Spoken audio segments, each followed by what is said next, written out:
Natural physics is a concept astrophysicist Leroy Larry developed that explains in down-to-earth scenarios how the principles of physics could have come about from observing nature. Each episode begins with a scenario, followed by an example to illustrate the application of these principles in futuristic research at the frontiers of science, such as Leroy's astrophysics doctoral research at CNESPA, Center for Space Research, and then concludes with an exploration of how these same principles could have very well been used by ancient cultures and civilizations. Mathematics is naturally encountered and incorporated as the exciting and fun tool of science that it is. Science is the window into our amazing world of nature, and mathematics is the tool to open that window.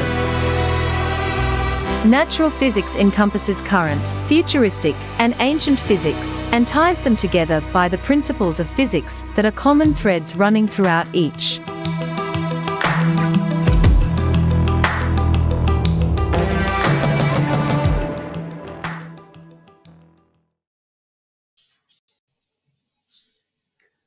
Greetings. I'm Leroy Larry, and welcome to Natural Physics, live from Costa Rica, as we continue rocking and rolling with the spheres. I hope everyone listening and viewing, I hope all is well and safe with you and your families. I would like to start this show with a video that Mariela Bonilla, an original member of the Fat Pack, right, that she made for us. Please enjoy. Hello, Natural Physics.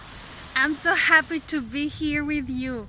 I'm sorry I can't be live. I'm so sorry. But I'm so happy because we are in Season 2, Episode 3. Yes! Well, today I'm here at the beach in Playa del Coco. Let me show you. Wow, it's a beautiful place, right? And I want to let you know, here is where I usually come. And do you remember that sadly there was an earthquake in Haiti last August 14th?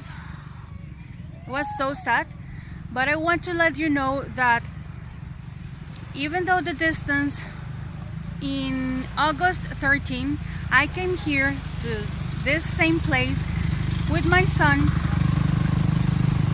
as we usually come, and I was scared.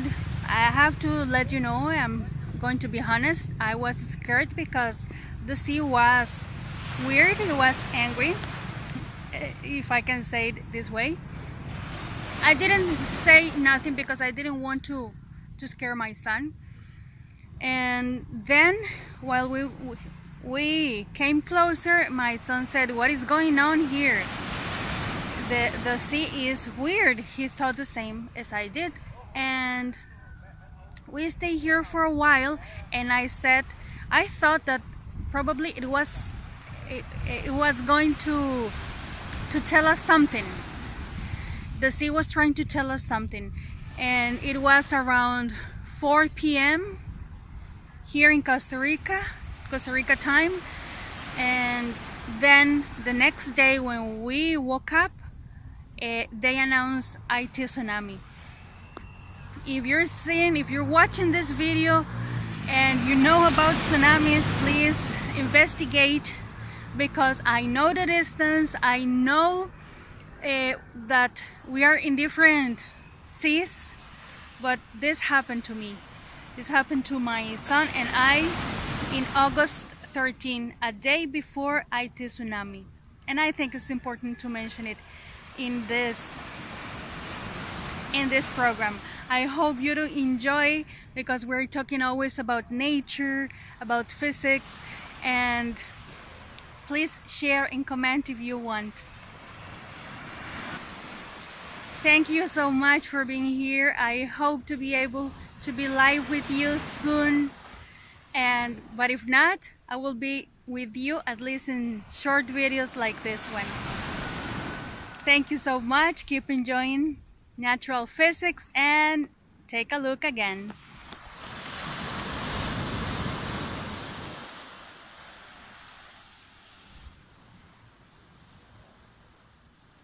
Enjoy nature. I want to let you know that I've seen dolphins exactly on that site. Goodbye. Wow. Thank you so much, Mariella. That was beautiful. Yes. Serious. I mean, hey, I had the opportunity to see dolphins when I was still living in Southern California at the beach. They're so magnificent. I mean, just the way they move, huh? Nature, just magnificent. Nothing, nothing human made. Technology, they're doing robots and all that are, hey, they move pretty good, but nothing substitutes for nature, right? Um, and Mariella, I can't wait until you're able to join us live. Looking forward to it. But seriously, yes, until such time, thank you so much for taking the out of your time, out of your busy schedule to make these videos. Thank you so much, Mariella. Thank you very much. And speaking of that tsunami, I had an experience. Tears and I were still living in Southern California, and there was a creek that went alongside of our building, our apartment building, Bologna Creek, and the Bologna Creek wetlands. Oh, beautiful. Marina Del Rey. You had blue herons, um, cranes, just so beautiful. And when the tsunami occurred in Japan in 2011, you could see weird looking waves coming down the canal because Bologna Creek opens up into the ocean, into the Pacific Ocean. So, and these waves, they weren't normal looking waves. I mean, they really were not. They didn't look like waves that were just normally in the ocean. They didn't look like waves that boats might make as they pass by the shore. These waves looked angry. Like Mariella said, when she talked about an angry sea, the energy was not right. It wasn't good energy. I mean, it was really creepy and not a cool creepy either. This was a bad creepy where from our balcony, we could see these waves just going down the canal like they weren't supposed to be there. It was just so weird. And then to realize that we were seeing the effects of something that had happened all the way across the world in Japan. Isn't that unreal? And what's even more unreal again is the energy. Yes, there were waves coming from the ocean, nature, energy, but it was not a good energy. And just to watch those waves coming from the ocean down the canal, oh, it was just so creepy. Okay. Um Now, I'm going to play a video. And you know, from season one, if I ever misspeak or have need to apologize for something, I will in a heartbeat. And last episode, I misspoke when I called the name of the third actor in the Road to Morocco roadshow. So I went and I looked it up, and yeah, I was close. There was an actor of the name that I called earlier in Hollywood. Um, I think from the 30s. These roadshow movies are from the 40s. And not only was there Road to Morocco, but there was Road to Bali, Road to Singapore. Hey, you know how Hollywood is. When they find a recipe that works, oh, they run it into the ground, don't they? And normally, none of the sequels are as good as the original. I know there's some where, hey, Predator 2 is pretty good, right? Predator 1 was the bomb. Predator 2 is not bad, not bad at all. So there's not a whole lot of, Star Trek. Star Trek 1 was good. I think Star Trek 2 is even better. And by the way, Wrath of Khan, right? And by the way, props to Captain Kirk, huh? Everybody, right? Captain Kirk this morning went up into space, right? I filmed it. I have film clippage that if we have time at the end, I'll show. But William Shatner went into the actual outer space. I mean, how cool is that that he got to do that? Okay, so again, uh, this I'm going to show the clip, the trailer for Road to Morocco that I mentioned last episode. This is 1942. So think about it. World War II is going on. So I guess these shows, I know I joked about Hollywood regurgitating a recipe, but hey, think about it. These were escape, huh, from what was going on in the world, right? World War II was going on. Okay, um, Ray, if you would. Oh, so you'll see the name of the actor is Dorothy Lamour, not the name that I mentioned, uh, Heidi Lamar. No, no, and they're both from different eras. Heidi Lamar is from the 1930s, I think.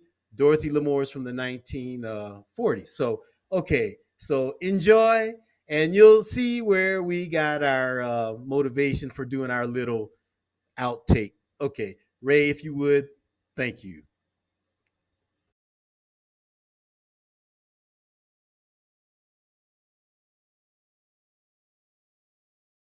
Bob Hope, Dorothy Lamour, and Bing Crosby. Could have thought All of right, now another way check to this get out. us here. Here we go again, Junior. We're off on the road to Morocco. This taxi is tough on the spine. Beats the bus and it beats me where we're going. Why we're going, how can we be sure? I'll lay you 8 to 5 that we meet Dorothy Lamour. Off on the road to Morocco. Hang on till the end of the line.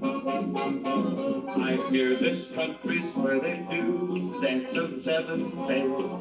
We tell you more, but we would have the censor on our tails. We certainly do get around. Like Webster's dictionary, we're Morocco bound. We're on the road to Morocco. Look out, well, clear the way, 'cause here we come. The many fires sleep on nails and saw their wives in half. It seems to me there should be easier ways to get a laugh. We're off on the road to Morocco, and somewhere I feel kind of numb. For any villains we may meet, we haven't any fear. Paramount will protect us cause we're signed for 5 more years. We certainly do get around. Like a complete set of Shakespeare that you buy at the corner drugstore for $1.98. We're Morocco bound. Or like a volume of Homer Kind that you buy at the department store at Christmas time for your cousin Julia. We're Morocco bound.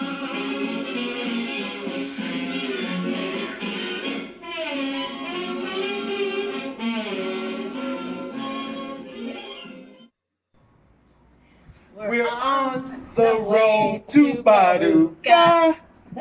Baduga. Baduga. All right.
Everybody, how cool is that, huh? The silver dragon.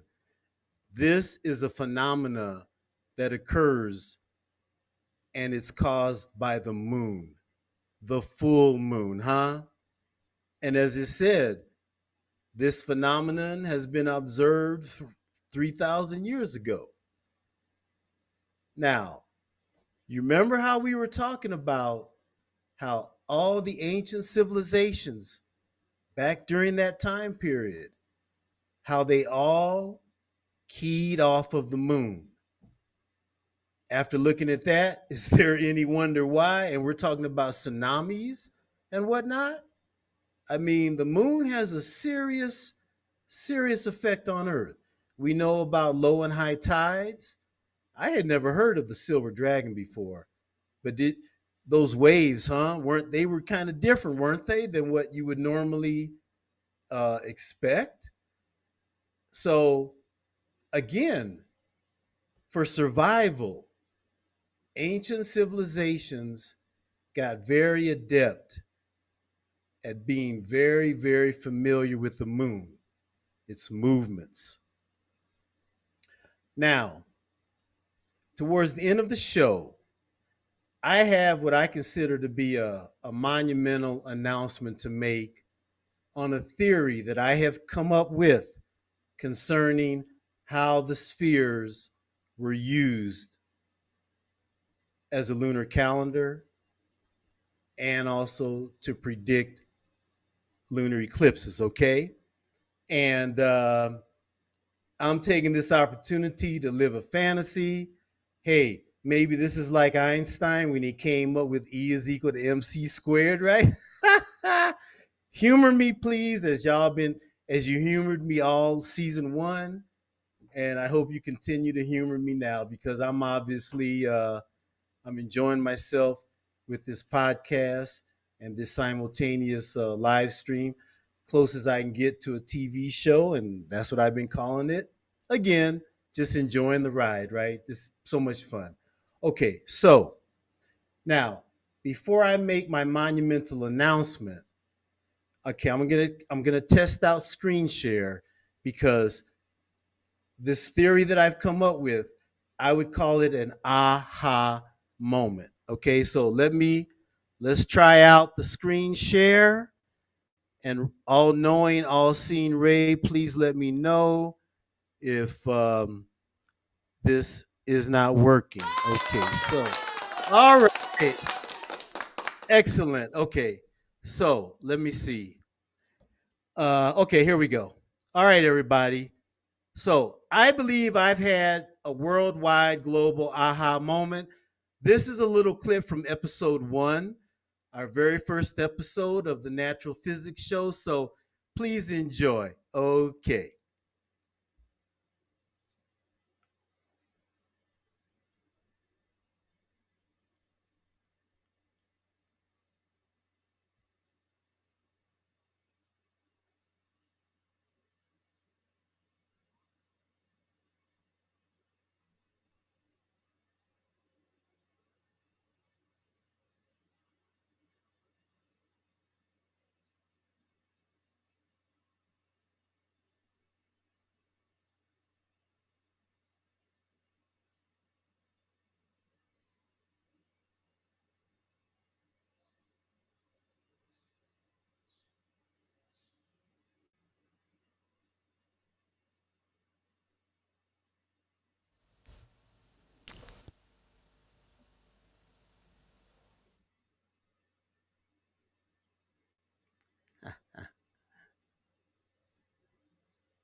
Okay.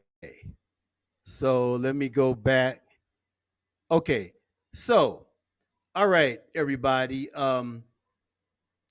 Before we get to what I believe is my aha moment, um, last season, remember we looked at the, oh, by the way, this is the most recent sphere that has been discovered in Fanka 6 in the Paducah territory. Beautiful, huh? I've shown this before. This is from May of this year. So as you'll see, There hadn't been any discovered in quite a while since this newest discovery. Excuse me. How cool is it? And you think how many more could there be out there? I mean, we know there's got to be more. There's more out there, right? Wow, unreal. All this ties into my theory coming up later. Okay. All right. So now, last season we read from the authoritative documentation on the spheres done by the head archaeologist at the National Museum of Costa Rica. This is the go-to research that any research groups that are trying to at least even get a start on looking at the spheres, they're going to start with this document. So it's in Spanish. Mariela Bonilla was so nice last season to have interpreted it for us, translated it for us. And what I want to do is I want to go back and reread what she what she said, what she translated. And the reason for this is because now that Tears and I went down there to the Diquis Delta and we were there in the energy and the nature and the surroundings, some of the things that are said in this research paper, they have more of a meaning. Now we know firsthand what they were talking about. We really do. And by the way, if there's any archaeological site or or just anything in the world that you want to see, tour guide descriptions are great. They're awesome, but you need to go and see for yourself, okay? Only you can interpret for yourself what you see, the sounds of nature that you hear. I mean, you have awesome tourist descriptions that are written, but if you can, go there. Nothing beats a firsthand experience. Okay, so now what I want to do is I'm gonna read from the number one authority paper on the spheres and what's known in the science community about the spheres, and not a lot, as we found out last season. Not a lot when you think about all the other archaeological mysteries in the world. Surprisingly rare, the amount that has been written about the spheres. Okay, so I'm going to do my screen share. Bear with me, please. Okay, all right, here we go. All right, so this is the National Museum of Costa Rica, Department of Anthropology and History. And I think everybody can see the screen. So this is from July of 2007, okay? Hey, that's 14 years ago, right? That's a long, and look at where it says, by the way, Fanca means farm. So right here, farm 6, this was in 2005. Hey, 16 years ago, right? And to my knowledge, nothing has been done since. I mean, in terms of serious research. Okay, so let's get going. All right. Now, what I want to do is I want to go to in this document where they talk about the area. Because again, now that I've seen it for myself, okay, here we go. So this is the Diquis Delta. All right. And there's four main sites. We were Our Airbnb accommodations were there, right there in Palma Sur. I hope you can see my cursor. Ray, let me know if not. Okay.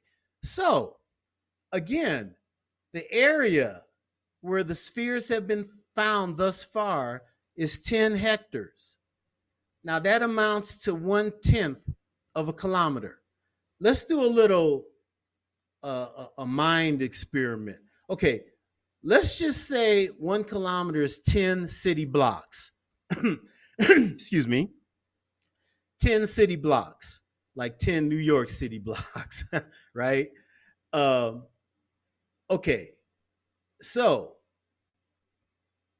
one, so, okay, so a square kilometer then would be 100 blocks, right?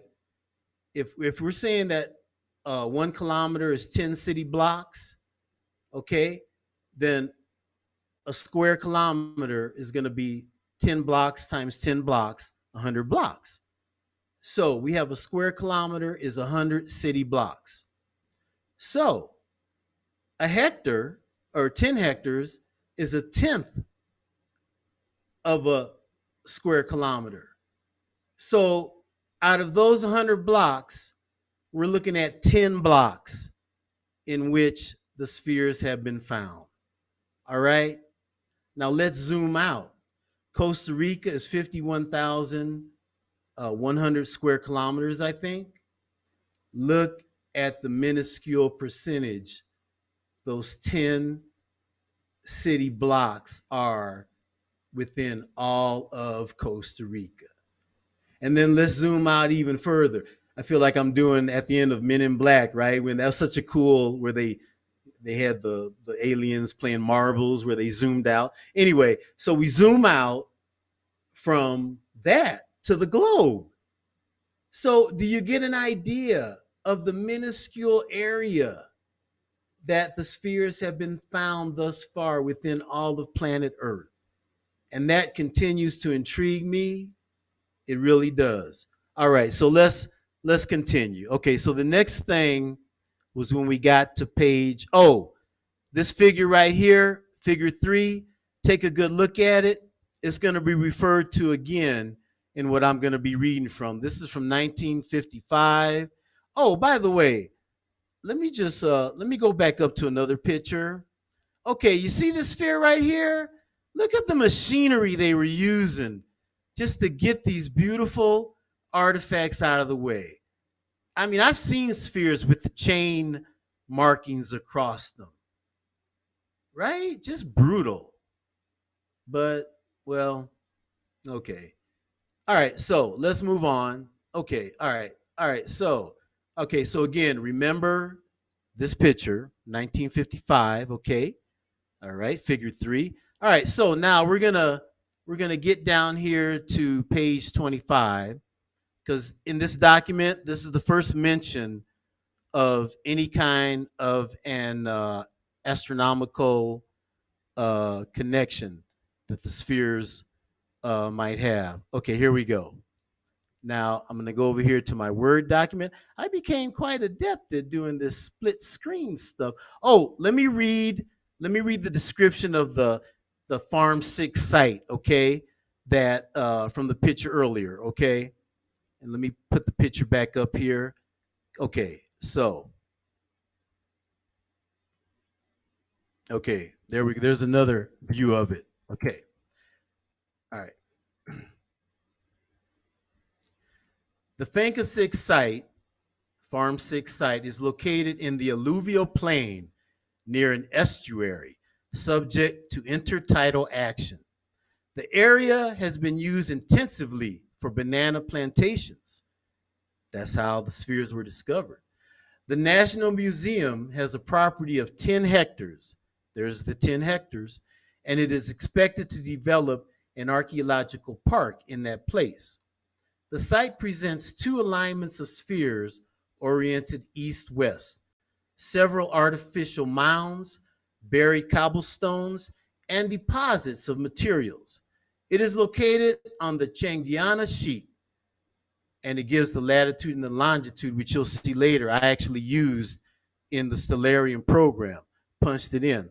Okay, so now I want to go down to the page where they first start talking about um, any kind of astronomical connection that the spheres may have. And remember again, this is the go-to document. This is the authority on the spheres. Okay, let me find it. Okay, here we go. So now I will read this. Okay. Observation of celestial phenomena. Remember, everybody, this is 2007, okay? 14 years ago. Observation of celestial phenomena. The objective is the observation of the relationship of the alignment of the spheres located in Fanka 6, Farm 6, with sunrise during equinoxes and solstices. The purpose is to explore some relationship of this alignment oriented from east to west with those phenomena based on a basic schedule related to the agricultural cycle and seasonal change.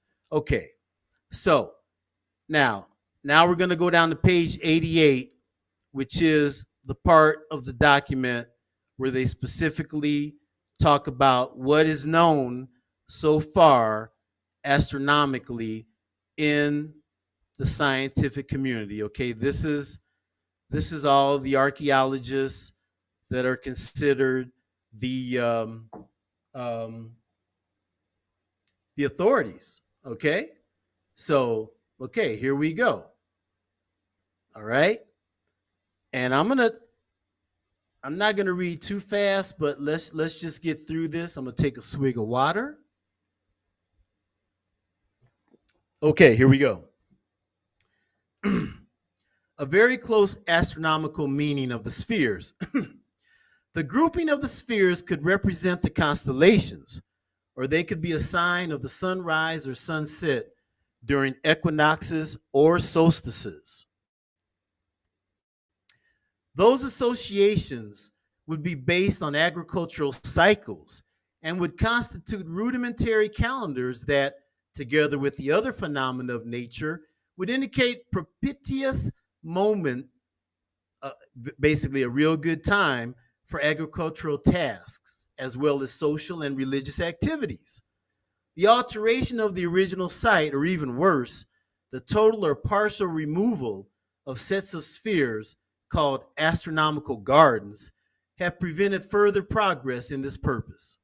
However, the option remains open, more so if one considers the well documented uses that the ancient societies of the time used of the sun and the stars, and the use of that knowledge for calendars, as well as myths and legends.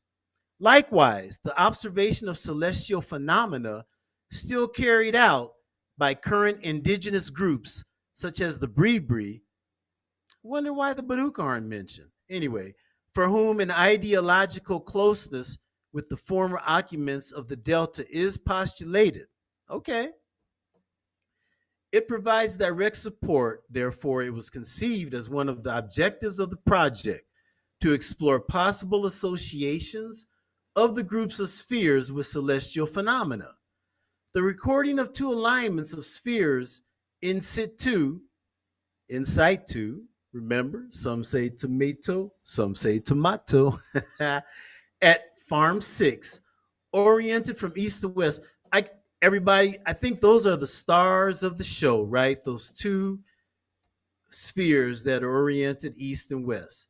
And you saw the pictures that Tears and I took by those. And there's a rope in front of them, so you can't go in and touch them. But my goodness, that's those two. I guess they've never been removed from the ground, huh? They've just been left like that. Wow, so cool. Okay, the observations have been carried out for 3 years in a very restricted way. So the results are very brief, but they point to a huge potential for research. Here are some results. I'm going to go through this kind of quick, okay? Just to give you an idea. Computer simulations using, so there's this program called Starry Night Enthusiast 4.5. Not familiar with it. I use Stellarium, but hey, they use this in their research. Uh, some simulations were performed by introducing the variable space and construction of time around 800. Uh, I say AD, ACE. We don't say AD or BC on this show. Instead of BC, we say BCE, before Common Era. And instead of saying AD, we say ACE, after Common Era. Pretty much the same thing, but a little bit more scientific, based on more of a scientific reference frame. Okay, the relationship with the sun in particular, constellations were explored in search of possible relationships. So they're thinking that there's a correspondence between the spheres and the sun or some constellation. Okay, GPS measurements. Using the global positioning system, different groups of readings were taken at different sites with the spheres. All right. This was an extensive research project, everybody. This is the authority on it. Okay. Observations and photographic recording. Observations and photo shoots have been conducted, especially at Farm 6, at sunrise and sunset on the dates of equinoxes and solstices to record the relationship of the alignments with the horizon. On site measurements, the orientation of alignments and the height of the horizon have been measured to look for possible relationships between alignments, topographical features, and sunrise or specific constellations. Primary results. Field observations in this case usually take a lot of time. These have been mainly limited to Farm 6 and especially to the spring equinox in March 21st. Remember, this was written in 2007, so the spring equinox, was on March 21st. However, the results are very poor because of the space and brief observations conducted. Due to logistical problems for some years, it has only been possible 1 or 2 days, but so much research is required to generate some conclusions. Here's what I'm talking about, everybody. Now that Tears and I went down there, I know exactly what they're talking about when they talk about a limitation in what you're able to do because of the weather. I mean, it's a serious rainy season. Okay, solstices and equinoxes. The sun appears at different points on the horizon during the year. The solstice marks extreme points of its trajectory, moving from northeast in the summer solstice to southeast in the winter solstice. During the spring equinox, it will be closer to the east with a short variation to the north in contrast to a small deviation to the south during the autumnal equinox. Computer simulations, I mean, they did it all, everybody. The alignments of the spheres at Farm 6 are oriented approximately from east to west, with a slight variation to the north, 82.5 degrees and 85 degrees 89 minutes respectively.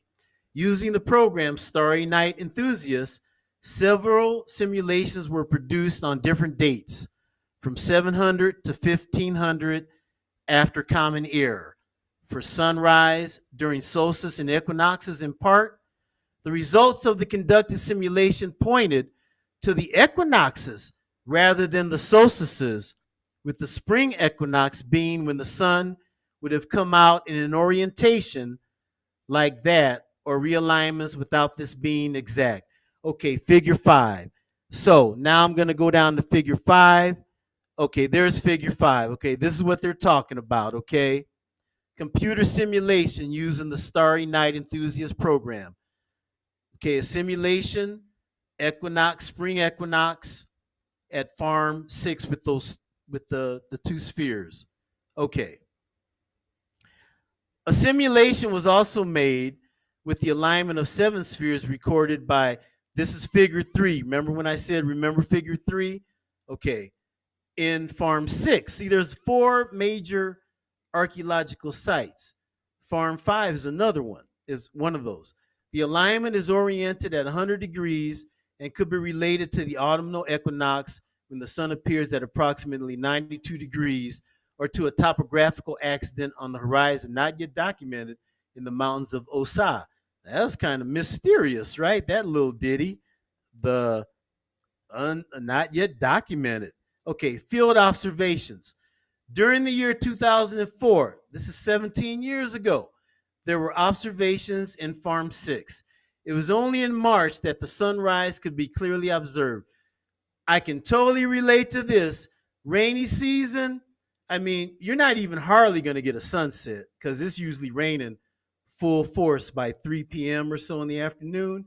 You usually can catch a sunrise, but then again, sometimes you can't. Okay, it was only in March that the sunrise could be clearly observed. And again, we saw, we went, we saw, we experienced. We were in the Diqui Delta. Oh, it was so awesome. In June, September, and December, there were showers in the previous days, and usually the mornings were dark and cloudy. See, didn't I just say that? In addition, it was frequent that along the Serpy River, remember my buddy had the coconut stand, Serpe was on the sign, okay?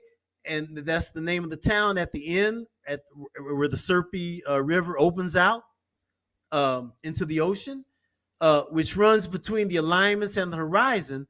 A bank of low altitude clouds rose that covered the horizon. See, the river pulled in all that condensation.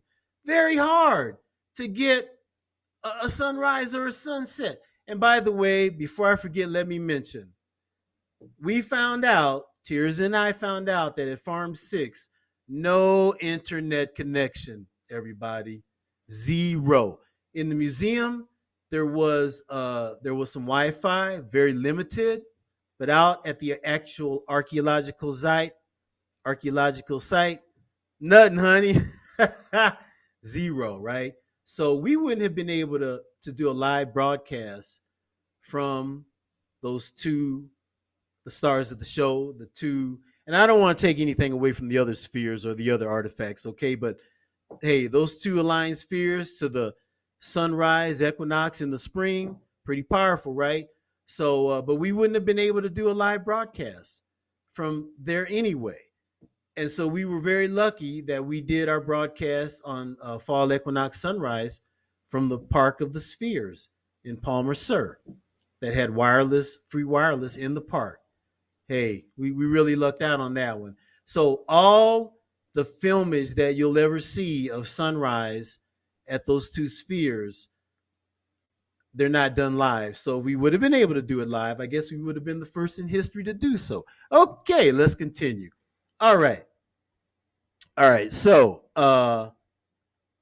okay, we stopped at figure 35.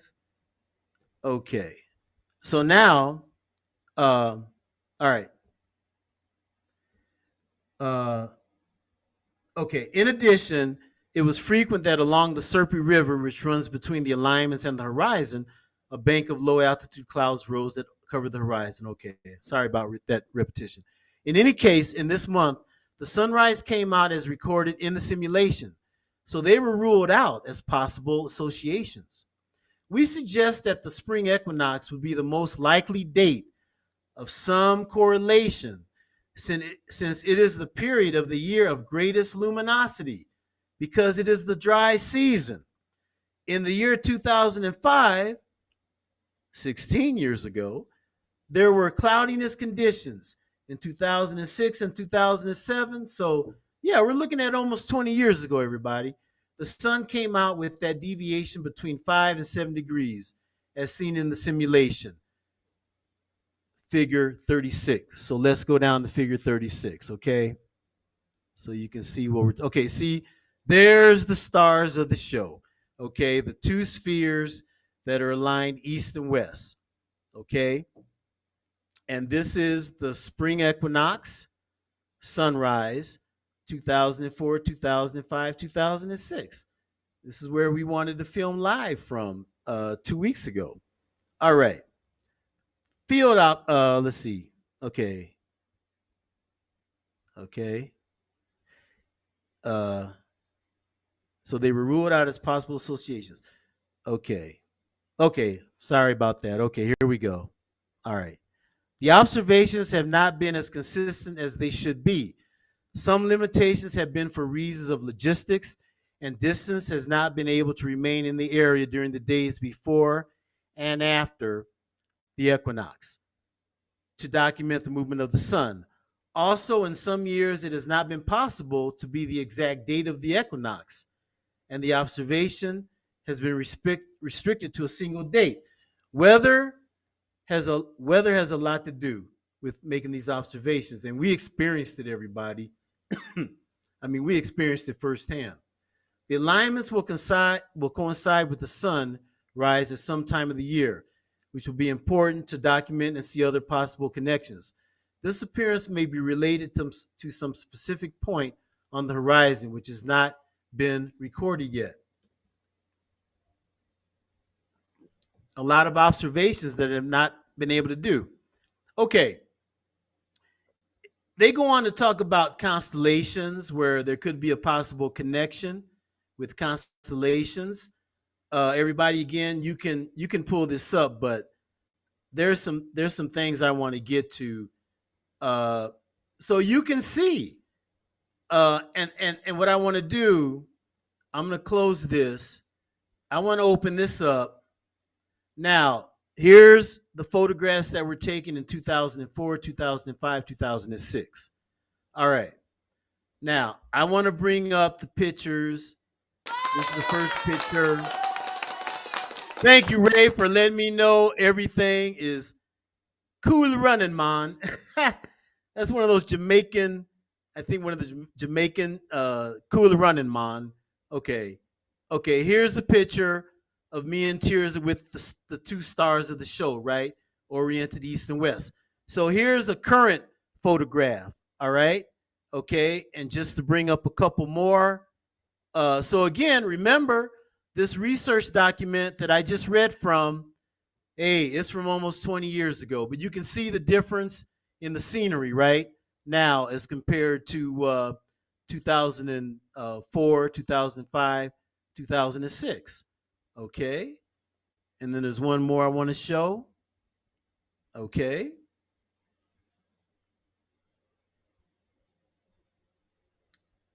Okay. All right. So, all right, there we go. So I wanted to show those. All right. Okay, now what I want to do is I'm going to bring up Stellarium, and I've punched in. Oh, by the way, before I forget, we have been invited to the inauguration of the Baduka Indigenous Community Museum in the Baduka Village. It's been closed for a while, but the director has invited our group, and I don't know if you remember, but our trip, our expedition, was put on hold because of COVID, and that's when Tears and I went ahead and did our road trip. But look at these beautiful pictures that were sent to me by the director of the Indigenous Museum. Look at this. Look at that. Look at the perfection, everybody.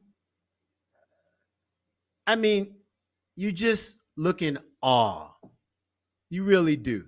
I don't know if this is the same sphere that was recently discovered in May that I showed a picture of before, but look at that. I mean, seriously. And we're talking 700 after Common Era, right?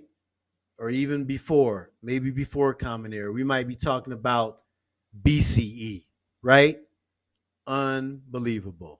And only in those 10 hectares, everybody, 1/10 of a square kilometer of the whole planet Earth. Okay. All right. Now I want to show you something else. So again, the museum, I guess they've went through a total refurbishment.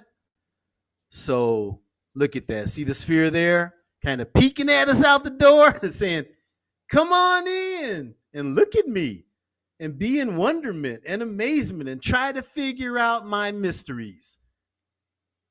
Beautiful. Look at that building. Beautiful structure. Okay. We got one more. All right. Let's see here. Okay.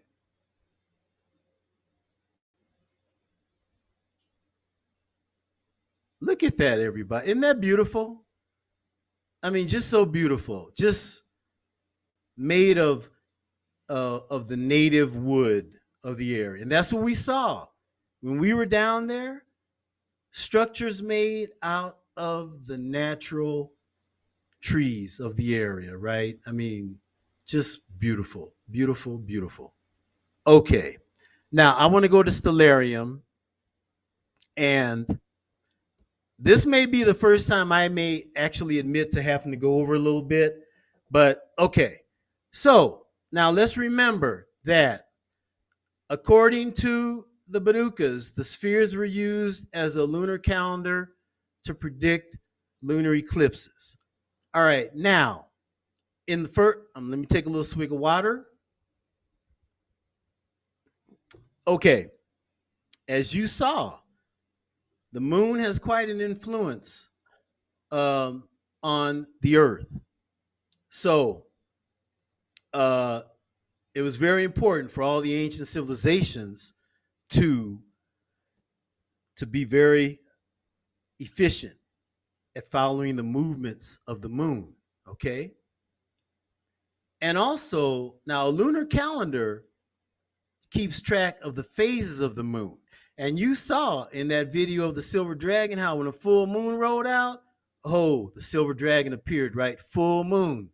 Okay, so not only was the movement of the moon important, but also the phases of the moon. So what I've done, you see here where I've punched in Fanka 6. Okay, and if I go to my navigational pane, you can see where Farm 6 is punched in, has that little red arrow that points. We're at the archaeological site. Okay, so let's do this. Let's point to the east. I fixed it so we can trace the path of the moon. Okay, let's do a little revisit. Excuse me. Now, the way to predict a lunar calendar, remember the two lunar nodes, which are basically the points where the path of the sun across the sky and the path of the moon across the sky cross. Okay? Remember that all the planets, except for Pluto, they all orbit. I guess, yeah, Pluto's not a planet anymore. Okay. We'll talk about that in a future episode, but all the planets orbit the sun in the elliptical plane. Okay? Pluto orbits the sun at a 17-degree angle outside of the elliptical plane. Excuse me. Okay. Now, as the Earth orbits the sun, the moon orbits the Earth at a 5-degree angle. So what that means is that the moon crosses the elliptical plane twice in an orbit, on the way around and on the way back. Okay? All right. And these 2 points are called lunar nodes. They simply mean that there are 2 points in this where the Earth, the path of the sun across the sky, which is basically the elliptical plane, and the moon across the sky where they cross. All right, now, so if you know the 2 points where the paths of the sun and the moon cross, all right, now what is a lunar eclipse? A lunar eclipse is when the Earth passes between the moon and the sun, right? Okay, so if you know that the sun is going to be close to one of those lunar nodes, in other words, the sun is going to be close to where the moon is going to cross its path, and if that time happens to be where the Earth is going to be between the two, you got a very good possibility that you're going to have a lunar eclipse. You know, full moon. What does a full moon mean? Full moon means that the Earth is between the sun and the moon. Now, on the other side of the coin, or flip side of the planet, a solar eclipse is when the moon crosses between the Earth and the sun. So, again, if you know if the sun is going to be close to one of those 2 lunar nodes at a point where you're going to have a new moon approaching, and what is a new moon? A new moon is when the moon is going to cross between the sun and the Earth. You got a very strong possibility that you're going to have a solar eclipse. So back to our lunar calendar and being able to predict a lunar eclipse. So if you know to very high degree accuracy the path that the moon takes across the sky, and you know the phases of the moon, when is there going to be a full moon? When is there going to be a half moon, a new moon? And you know the path of the sun, you got a very good idea of being able to predict a lunar eclipse. So let me just roll this real quick. So we're at Farm 6. We're looking east. I got the path of the moon traced out. So and you know what we're going to do? We're going to put this, okay, the spring equinox is March the 20th. So what we're gonna do, we're gonna go down here and we're gonna go up to date and time. So we're gonna set this at uh we're gonna set this at March. Okay. Uh okay, here we go. March. Oh, you know what? Let me go back and do that. Sorry about that, everybody. Okay, so we're gonna do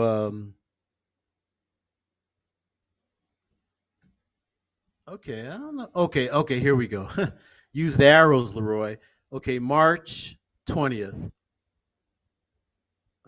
Okay, let's use the right arrows.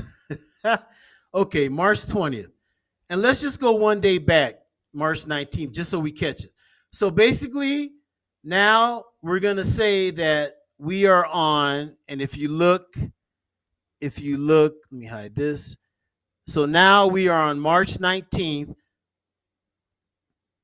We need to be the next year, right? 2022. Okay, so 2022. Okay, so now there we go. All right. Ray, I apologize for going over a little bit, but this is just so cool. I want everybody to check this out. Okay, so now down here you can see that we are set. We are on March 19th, 2022 for the spring equinox. So let's just watch the planets roll, okay? I'm gonna speed this up a little bit. So we're gonna watch again. We're at Farm 6. We're looking east. So this would be the equivalent of watching sunrise at the archaeological site um, at Finca 6 uh, come March the 19th, spring equinox. Okay. So, all right, it's getting dark. Oh, okay. All right. Okay. So we got sunset. Okay. The night before. See, I knew what okay. The moon is coming up. All right. Okay. Pretty cool, huh? And let me say that because now we know that we can't broadcast live from Farm 6, there's really no reason to go back for. I mean, now the energy is cool, and maybe we will go back just to be in the energy. But in terms of wanting to try to film sunrise, no, we're not going to try to do that because there's no internet. And hey, we were there. Okay, here comes the sun. All right, so there's the sun coming up. See the closest of the path between the sun and the moon. So again, if you keep track of the path of the moon, and you can keep track, it's not like you can look at the sun all day like you can the moon, right? See, now we're on March 20th, so this is equinox, uh, 2022 spring equinox at the Farm 6 archaeological site. Okay, let's just let it keep rolling. Ray, I'm gonna owe you for this, but let's just keep it rolling. But this is all a lead up, everybody, to my grand announcement, my aha moment, my theory. Maybe it'll be called the Roy Larry's theory. Oh, and by the way, podcast. Okay, see, there's the moon coming up. Okay, all right, and yeah, looking east and those two spheres that are oriented east and west. And I got to tell you, when that research paper talked about the weather and how hard it was to get observations, oh, and if you watched last episode and you saw the jungle I treads through to get to the beach, I mean, serious terrain, serious jungle, but and you can understand why there's no internet. Okay, so, okay, we're going to stop it there. I just wanted to show that. I wanted to demonstrate how easy it would be for uh, an ancient civilization to um, to keep track of uh, okay, to keep track of the movements of the moon with respect to the sun. Okay, and to know the two lunar nodes, right? To know when the paths of those two heavenly bodies crossed. And back in the Middle Ages, Renaissance, they had an astronomer called Tycho Brahe who night after night sat and just noted the movements of the planets that he could observe, right? I mean, voluminous books that just filled a room night after night, noting where Jupiter was, where the moon was, where Mars was, right? Now, his student, Kepler, was able to go through all that data and find a pattern. He found a pattern in all those voluminous books of data. He found a pattern. And what resulted? Kepler's three laws of planetary motion. That, as far as we can tell, every planet in its motion around the sun obeys these mathematical equations. Remember what I said? Mathematical equations are our window into our amazing world of nature. There's a prime example right there. Okay, so with the ancient civilizations following the motion of the moon and the sun, they came up with they found a pattern. Okay, they found a pattern in all those observations that enabled them to figure out that, yeah, when the sun is close to the point in the sky where its path crosses with the moon, and when there's going to be a full moon around that time, there's a good chance there's going to be a lunar eclipse. And if there's a new moon around that time, there's a good chance there's going to be a solar eclipse. Okay, everybody, now I'm going to get to my grand announcement.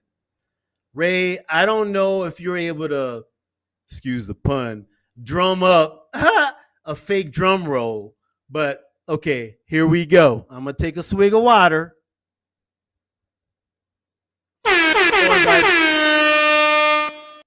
Well, now that will work.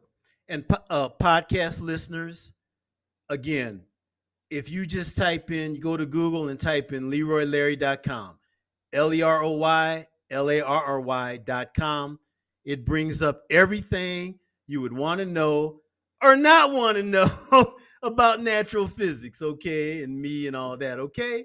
And you can look at all the recorded episodes, all of it, right? Okay, now, the spheres have been theorized to have been used by the Baduka as a lunar calendar and are able to predict lunar eclipses. And a lunar calendar keeps track of the phases of the moon. Now, we know that it's very important to be able to keep track of the path of the moon across the sky. Ergo, the positions that the spheres were in originally. We'll never know now, will we? Because so many of them have been removed. But let's just say that their positions definitely correlated to the movements of the moon and with respect to the sun. They needed to know the path in the sky, the two lunar nodes where the two would cross, right? In order to predict a lunar eclipse. Now, how would you represent the phases of the moon with the spheres? Ray, can I have another of that, what that was, party horn or party booper? Whatever you call it. Everybody, this is my minute. This is, okay, you ready? I mean, this could be world shaking, world changing. How would you represent the phases of the moon with a sphere?